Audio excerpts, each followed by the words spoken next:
ഇവിടെ നിന്ന് നിരവധി ക്രൈസ്തവ കുടുംബങ്ങളിലെ ആളുകൾ ബി.ജെ.പിയിൽ മെമ്പർഷിപ്പ് എടുത്തു വരുന്ന ഒരു ദിവസം കൂടിയാണോ ഇന്ന്? തീർച്ചയായിട്ടും ഇന്ന് നമ്മളോട് ബി.ജെ.പി ആവശ്യപ്പെട്ടതല്ല, നമ്മുടെ ആളുകൾ അങ്ങോട്ടേക്ക് ആവശ്യപ്പെട്ടിരിക്കുകയാണ് അവർക്ക് മെമ്പർഷിപ്പ് വേണമെന്ന്. അപ്പോൾ അതിന്റെ ഭാഗമായിട്ടാണ് ആളുകളൊക്കെ ഇവിടെ ബി.ജെ.പിയുടെ മെമ്പർഷിപ്പ് എടുക്കാൻ നിൽക്കുന്നത്. Peter Lawrence, Jackson Joseph, Janet Jackson,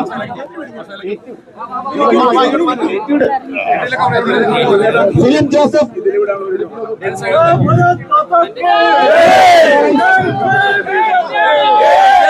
Jackson Joseph, Janet Jackson. ബി.ജെ.പിയിൽ മെമ്പർഷിപ്പ് എടുക്കാനുള്ള കാരണം എന്താ? ബി.ജെ.പിയുടെ മെമ്പർഷിപ്പ് എടുക്കാനുള്ള കാരണം അവർക്കൊരു പ്രശ്നം വന്നപ്പോൾ അവര് വിശ്വസിച്ച് അവര് വോട്ട് ചെയ്ത ജനപ്രതിനിധികളടക്കം അവരെ തള്ളിപ്പറഞ്ഞു. അപ്പോൾ അവരെ അവരുടെ സങ്കടത്തിന്റെ നിമിഷത്തിൽ അവരെ സഹായിക്കാനുണ്ടായത് ബി.ജെ.പി ആയതുകൊണ്ടാണ് അവരെ ഇപ്പോൾ മെമ്പർഷിപ്പിന് എല്ലാവരും മുന്നോട്ട് വന്നിരിക്കുന്നത്.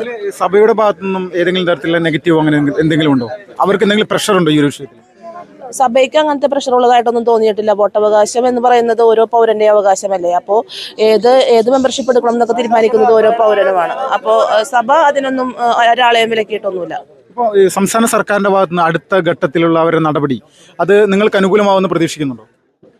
ഇനിയിപ്പോ സംസ്ഥാന സർക്കാരിന് ഇത്ര നാളും അനങ്ങാൻ പറ്റാതിരുന്നത് ഈ നിയമം കൊണ്ടാണ്. ഈ നിയമത്തിൽ ഭേദഗതി വരികയാണ്. നിയമത്തിൽ ഭേദഗതി വന്നാൽ സർക്കാരിന് ഞങ്ങളെ സഹായിക്കാൻ പറ്റും. അപ്പോൾ സർക്കാരിന് ഇനിയും സമയമുണ്ട്. മുൻപൻ ജനതയോടൊപ്പം നിൽക്കാനുള്ള ഒരു ബെറ്റർ ടൈമാണത് സർക്കാരിന്റെ. അപ്പോൾ സർക്കാർ നിൽക്കുമെന്ന് തന്നെയാണ് പ്രതീക്ഷ. പക്ഷെ കഴിഞ്ഞ ദിവസം ഈ രാജ്യസഭയിലും ബില്ല് പാസ്സായതിനു ശേഷം വലിയ തരത്തിൽ കേരളത്തിൽ നിന്നുള്ള എം.പിമാർ പൂർണ്ണമായിട്ടും അതോടൊപ്പം തന്നെ കേരളത്തിലെ LDF-ന്റെയും കോൺഗ്രസിന്റെയും നേതാക്കന്മാരും എല്ലാവരും ഒരുപോലെ പറയുന്നുണ്ട് ഈ ബില്ല് പാസ്സാക്കിയത് മുൻപൻ ജനതയ്ക്ക് അനുകൂലമല്ല എന്ന് പറയുന്നുണ്ട്. എന്താണ് നിങ്ങളുടെ അഭിപ്രായം? ഞങ്ങളുടെ അഭിപ്രായത്തിൽ ഒറ്റ അഭിപ്രായമുള്ളൂ, ഈ പുതിയ ഭേദഗതി ബില്ല് ഇവർ വായിച്ചു നോക്കിയിട്ടില്ല. അപ്പോൾ അതിന്റെ അടിസ്ഥാനത്തിലാണ് അവരൊക്കെ ഇതൊക്കെ പറഞ്ഞുകൊണ്ടിരിക്കുന്നത്. പക്ഷേ മുൻപൻ ജനതയ്ക്ക് പ്രതീക്ഷയുണ്ട്, പുതിയ ബില്ല് അവർക്ക് മോശം കിട്ടാനുള്ള ഒരു ബില്ലാണെന്ന് പ്രതീക്ഷയുണ്ട്. ഇത് കേരളത്തിലെ ക്രൈസ്തവ സമൂഹത്തിന്റെ ഇടയിൽ ഈ ഒരു മുൻപം വിഷയം വലിയ തരത്തിൽ മാറ്റങ്ങൾ ഉണ്ടാകുന്നുണ്ട്. ബി.ജെ.പിക്ക് അനുകൂലമാകുന്ന ഒരു സാഹചര്യമായിട്ടുണ്ടോ? ക്രൈസ്തവ സമൂഹത്തിന്റെ ഇടയിൽ മാത്രമല്ല, ഈ മുൻപം പ്രശ്നം ക്രൈസ്തവർക്കിടയിൽ മാത്രമായിരുന്നില്ലല്ലോ. ക്രൈസ്തവരുണ്ട്, മുസ്ലിംസ് ഉണ്ട്, ഹിന്ദുസ് ഉണ്ട്, എല്ലാവർക്കും ഉണ്ട്. അപ്പൊ അതുകൊണ്ട് തന്നെ ഈ പാർലമെന്റിൽ നടന്ന ചർച്ചകളുടെയൊക്കെ അടിസ്ഥാനത്തിൽ രാഷ്ട്രീയത്തിലൊരു മാറ്റങ്ങളുണ്ടാകും. കാരണം നമ്മൾ വിശ്വസിച്ച് വിട്ട നമ്മുടെ കേരളത്തിൽ നിന്നുള്ള എം.പിമാരിൽ ആരാണ് മുൻപത്തിന് വേണ്ടി ശബ്ദമായത്, ആരാണ് ഈ കിരാത നിയമത്തിന് വേണ്ടി ശബ്ദമായത്? അപ്പൊ പോയവരിൽ ഒരാൾ മാത്രം, അതായത് ബി.ജെ.പിയുടെ എം.പി ആയിരുന്നു നമുക്ക് വേണ്ടി ശബ്ദമായത്, ഭാരതത്തിന് വേണ്ടിയുള്ള ശബ്ദമായിരുന്നു. അപ്പൊ അതുകൊണ്ട് തന്നെ വലിയൊരു മാറ്റം നമുക്ക് പ്രതീക്ഷിക്കാം. കോൺഗ്രസ് ആയിരുന്നു അധികാരത്തിൽ, ഇപ്പോൾ 2024 ബി.ജെ.പി അധികാരത്തിൽ പോയിരുന്നു എന്ന് കരുതാം. കോൺഗ്രസ് ആയിരുന്നെങ്കിൽ നിങ്ങളുടെ അവസ്ഥ എന്തായാലും? ഞങ്ങളുടെ അവസ്ഥയല്ല, ഭാരതത്തിന് വിറ്റ് കാശുണ്ടാക്കിയാൽ അവര്. ഞങ്ങൾ അത്ര പറയുന്നുള്ളൂ. ഈ നിയമം ഭാരതത്തിന് നശിപ്പിക്കാനുള്ള ഒരു നിയമമായിരുന്നു. അപ്പോൾ ഭാരതത്തെ സംരക്ഷിച്ചു എന്നുള്ളതിൽ ഞങ്ങൾക്ക് മുൻപം ജനതയ്ക്ക് ഒത്തിരി അഭിമാനമുണ്ട്.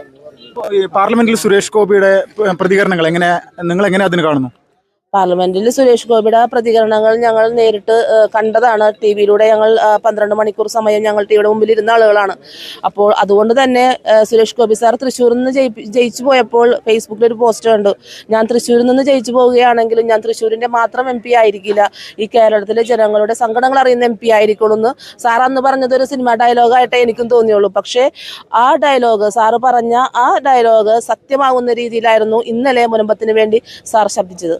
വിളിച്ചിരുന്നോ ഈ ബില്ല് പാസ്സായതിനു ശേഷം നിങ്ങളെ കോൺടാക്ട് ചെയ്തിരുന്നത്? തീർച്ചയായും ഞങ്ങളെല്ലാം ടി.വിയുടെ മുന്നിലുണ്ടെന്ന് സാറിന് അറിയാമായിരുന്നു. അതുകൊണ്ട് തന്നെ സാർ ഇന്നലെ പാർലമെന്റ് സമ്മേളനം നടക്കുന്ന സമയത്ത് വിളിച്ചിരുന്നു. നമ്മൾക്ക് ആശ്വാസത്തിനുള്ള വകയുണ്ട്, നമ്മുടെ ബില്ല് പാസ്സാകും, മുൻപൻ ജനതയുടെ കൂടെ ഞാനുണ്ട്, നിങ്ങളുടെ ആഘോഷങ്ങളിൽ ഞാനുണ്ടെന്ന് പറഞ്ഞിരുന്നു. ഈ സംസ്ഥാന സർക്കാർ നിയമസഭയിൽ സംയുക്തമായിട്ട് പ്രതിപക്ഷവും ഒന്നിച്ചു നിന്നുകൊണ്ട് ഇവിടെ ഈ നിയമത്തിനെതിരെ പ്രമേയം പാസ്സാക്കിയിരുന്നു. അത് കടലിൽ താഴ്ത്തുമെന്ന് അദ്ദേഹം പറഞ്ഞിരുന്നു. നിങ്ങളത് ചെയ്യാൻ തയ്യാറാണോ? ഞങ്ങൾ അത് ഉണ്ടാക്കി വെച്ചിരിക്കുകയാണ്. കാരണം ഞങ്ങളുടെ എല്ലാം ജീവിതങ്ങൾക്ക് നേരെ കൊട്ടിയടച്ച വാതിലുകളായിരുന്നു ആ പ്രമേയം ഇന്ന് ഞങ്ങൾ കടലിൽ താഴ്ത്തും. കാരണം ഞങ്ങളുടെ മക്കളുടെ, ഞങ്ങളുടെ വീട്ടിലുള്ള എല്ലാവരുടെയും സ്വപ്നങ്ങൾക്ക് നേരെ അടച്ച ഒരു കവാടമായിരുന്നു അത്. ആ ഒരു കവാടം ഞങ്ങൾ ഇന്ന് കടലിൽ താഴ്ത്തുകയാണ്. ഫിലിം Joseph, Peter Lawrence, Jackson Joseph, Janet Jackson,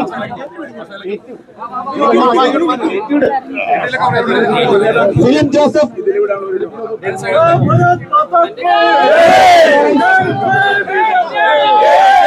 Jackson Joseph, Janet Jackson, Jackson, Anthony Lewis,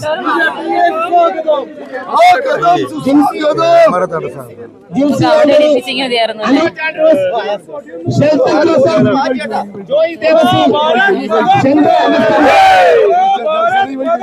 Augustine, Nixon Augustine, Roy Nicholas, Reena Anthony,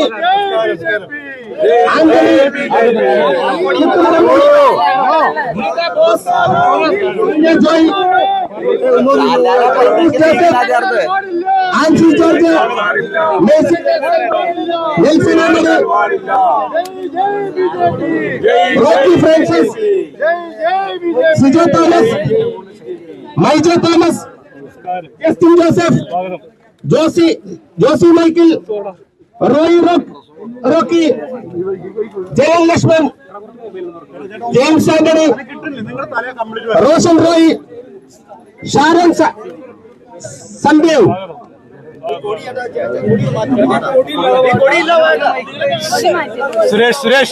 Suresh Andrew Joseph, ഷബിനെ ആ കൊടി മാറ്റ് കൊടി വേണ്ട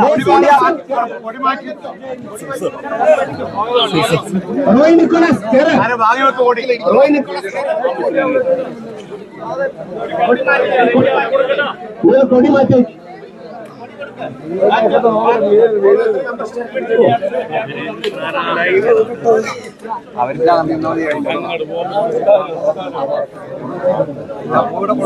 Andrew Joseph, Anthony George, Macy Nelson Anthony, Rocky Francis,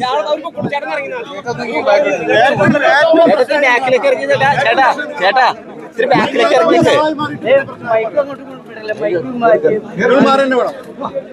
Maijo Thomas, Sindhu Haridas, Jeff Joseph, Joshi Michael,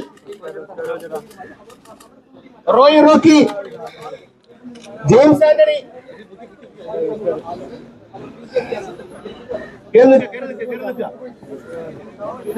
ചേട്ടാ അപ്പുറത്തേക്കൊന്നും ഇവിടെ നിന്നേ ഈ മൈക്കാണ് അതെ central വെക്കണ്ട അവിടെ അവര് ചവിട്ടി കൂട്ടി കളഞ്ഞ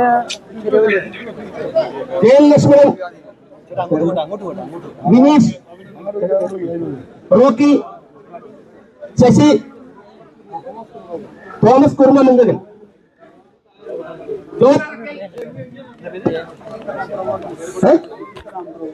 Ittara Ambro Varghese, Limson Anthony, Reddy, Anthony KG,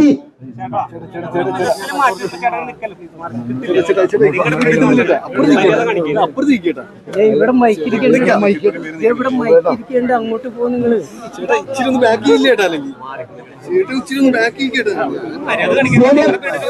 Savior Ali Meetil, Mariya ഞാൻ മൈക്ക് കൊണ്ട് അവിടത്തേക്ക് ചവിട്ടി പിടിച്ച് Nixon, പേര് വിളിക്കാത്ത ആരെങ്കിലും ഉണ്ടെങ്കിൽ കയറി വരാവുന്നതാണ്.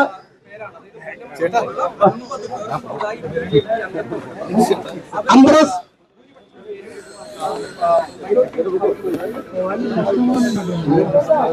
ആന്റണി,